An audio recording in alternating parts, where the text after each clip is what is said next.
Hi hello friends, welcome back to Karaikudi Serena tasty சமையல். இன்னைக்கு இந்த சமையல் என்ன பார்க்க போறோம்னா, சிம்பிளான டேஸ்டியான நெல்லூர் கார சட்னி எப்படி செய்யறதுன்னு பார்க்க போறோம். வாங்க வீடியோக்குள்ள போலாம். நெல்லூர் கார சட்னிக்கு என்னென்ன தேவைன்னு பார்க்கலாம் வாங்க. சின்ன பூண்டா இருந்தா 20 பூண்டு எடுத்து வச்சுக்கோங்க. பெருசா இருந்தா 10 எடுத்து வச்சுக்கோங்க. ஒரு பெரிய வெங்காயம், 10 சின்ன வெங்காயம், ஒரு பெரிய சைஸ் தக்காளி, ஒரு பெரிய நெல்லிக்காய் சைஸ் அளவு புளி, காரத்துக்கு ஏற்ற மாதிரி வரமிளகாய் சேர்த்துக்கோங்க. நாங்கள் 7 போட்டிருக்கோம். அடுப்பு ஆன் பண்ணி ஒரு பேன் வச்சு அதில் 1 ஸ்பூன் எண்ணெய் ஊற்றிக்கோங்க.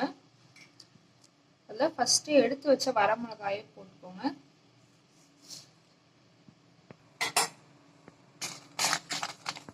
வரமிளகாயை தனியாக எண்ணெயில் வறுத்துக்கோங்க.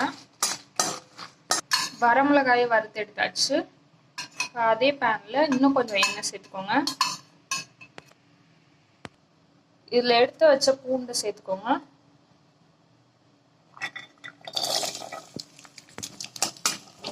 இதை நல்லா வதக்கிக்கோங்க.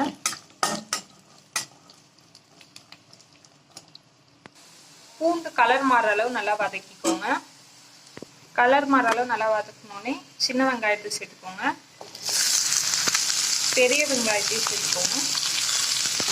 இது எல்லாத்தையும் சேர்த்து நல்லா வதக்கிக்கோங்க.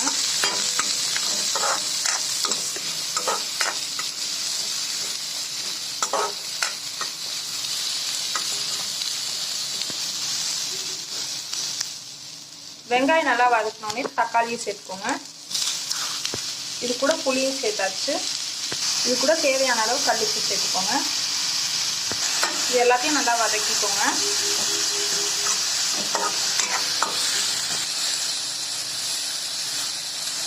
நல்லா வதக்கியாச்சு.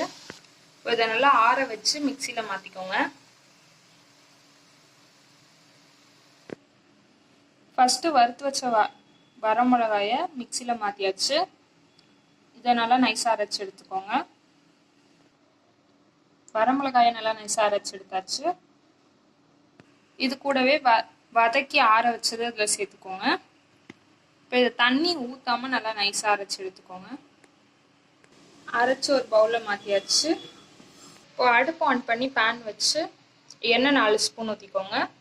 அது நல்லா ஹீட் ஆனோடனே கடுகு உளுந்தம்பருப்பு சேர்த்துக்கோங்க.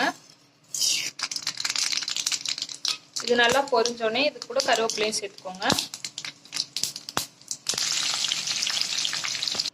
தாளிச்சதை இதில் ஊற்றியாச்சு. அவ்வளோதான், சிம்பிளான டேஸ்டியான நெல்லூர் கார சட்னி ரெடி. இந்த வீடியோ உங்களுக்கு பிடிச்சிருந்துச்சுன்னா லைக் பண்ணுங்கள், ஷேர் பண்ணுங்கள், கமெண்ட் பண்ணுங்கள். அண்ட் மறக்காமல் சப்ஸ்கிரைப் பண்ணுங்கள். பக்கத்தில் இருக்க பெல் ஐக்கானையும் கிளிக் பண்ணுங்கள். அப்போ தான் நாங்கள் போடுற வீடியோ உங்களுக்கு உடனே நோட்டிஃபிகேஷனாக வரும்.